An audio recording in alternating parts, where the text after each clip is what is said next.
दोस्तों, आज मैं आपको एक ऐसी बात बताने वाली हूँ जो शायद आपने पहले कभी इस तरह नहीं सोची होगी।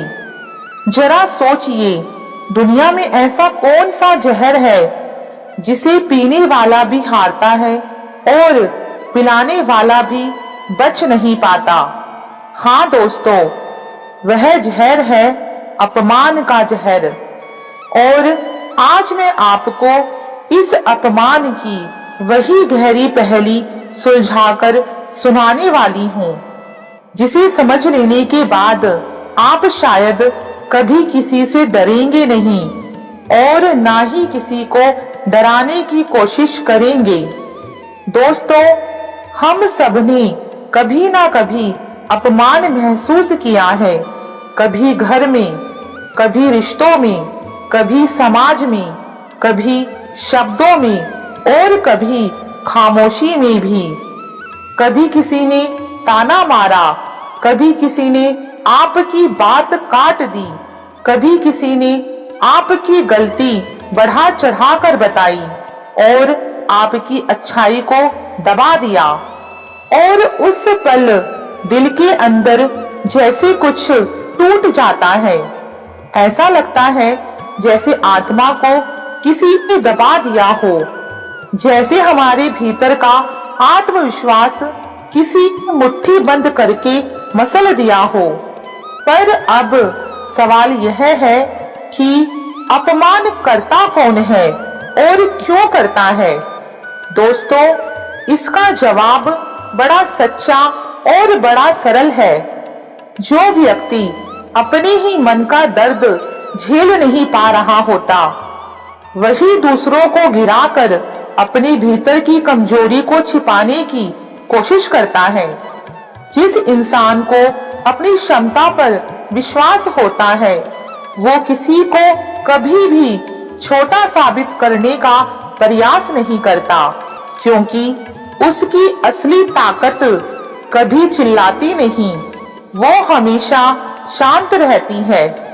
लेकिन जो अंदर से डरता है, असुरक्षित होता है, जो स्वयं को कम समझता है, वही दूसरों पर हमला करके अपने अंदर की कमी को ढकने की कोशिश करता है। इसलिए दोस्तों, अपमान शक्ति का प्रमाण नहीं, बल्कि कमजोरी का प्रदर्शन होता है। महाभारत का एक प्रसिद्ध प्रसंग है।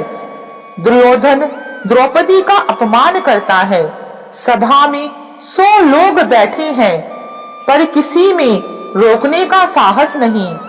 लेकिन द्रौपदी सिर्फ श्री कृष्ण को ढूंढती है और फिर श्री कृष्ण आते हैं और द्रौपदी से कहती हैं, यह देख लो, अपमान करने वाला यह सिद्ध नहीं कर रहा कि वह बड़ा है, वह यह सिद्ध कर रहा है कि उसका अंत अब निकट है।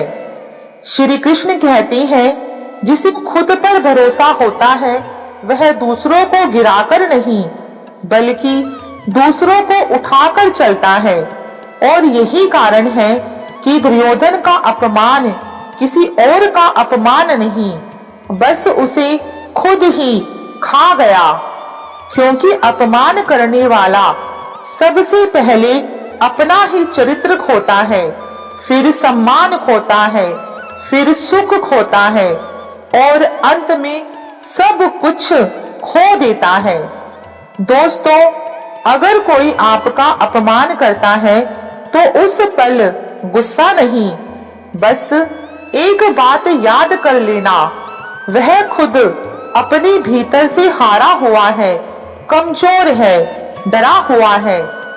और अगर कभी आपका मन किसी को ताना मारने लगे, किसी को नीचा दिखाने का मन करे, तो तुरंत रुक जाना, क्योंकि उस पल आप भी अपनी आत्मा का स्तर गिरा रहे होंगे। श्री कृष्ण कहते हैं, जिसे अपने प्रकाश पर विश्वास हो, वह किसी और का अंधेरा नहीं बढ़ाता। दोस्तों, सम्मान देना ताकत है, सम्मान लेना अधिकार है और सम्मान खो देना सबसे बड़ा पतन है। दूसरों के व्यवहार से नहीं, अपने आत्मविश्वास से तय कीजिए कि आप कौन हैं। और याद रखिए, अपमान का जवाब अपमान नहीं, आत्मविश्वास होता है। दोस्तों, अगर यह वीडियो आपको दिल से अच्छी लगी हो, अगर इसने आपके दिल को हल्का किया हो या नई सोच दी हो, तो कृपया इस वीडियो को लाइक करें, शेयर करें, सब्सक्राइब करें और नीचे एक प्यारा सा कमेंट जरूर दें। आज के लिए बस इतना ही। मिलती हूँ आपसे अगली वीडियो में। तब तक अपना ख्याल रखें। जय श्री राधे कृष्णा। सभी को राधे राधे।